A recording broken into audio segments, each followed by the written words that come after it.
Look at these beasts. This is crazy.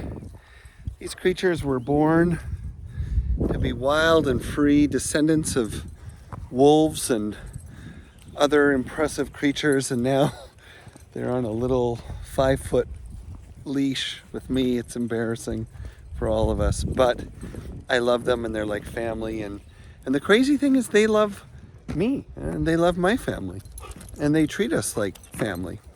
There's something incredible about animals. Look at this guy. He's big. He's only like 105 pounds. Anyway, the topic that we're going to explore this week in our free class on Thursday is the spiritual reality of animals, and in particular, our relationship to animals. So we're going to look at this through 4 levels: the mental, emotional, physical, and spiritual dimensions of the human relationship with animals. The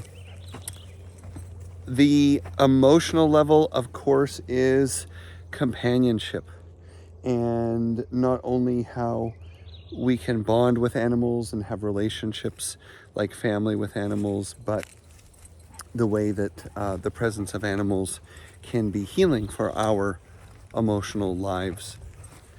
Mentally, animals can be symbolic and mythical and help us gain access to archetypes of self and the world. Physically, I mean, let's face it, I hate to say it with my friends here, and there's eagles flying overhead and birds all around, and I can see a deer in the distance there. Animals are also our medicine, which means they feed us.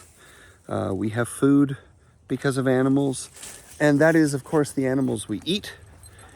And if you're a vegetarian, it's the animals that pollinate your fruits and your vegetables and your grains. So we are physically dependent on them.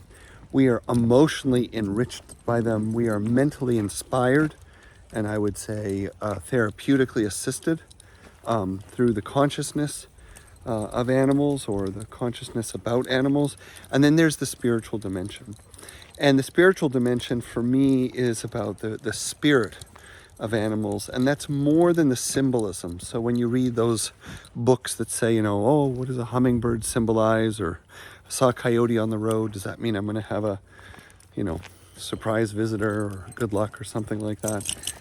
No, I'm not talking about that. I'm talking about the very real metaphysical dimension to animal friends, animal beings, animal creatures, and the way we can have a direct relationship with those spirits, and the way those spirits play a role in our lives, which is actually very different than what people think of in terms of the symbolism of animals. We're talking about real relationships with real spirit beings. Well, that's the summary. I hear more animals ahead, actually barking dogs, so I'm going to stop now, and I hope you'll join us.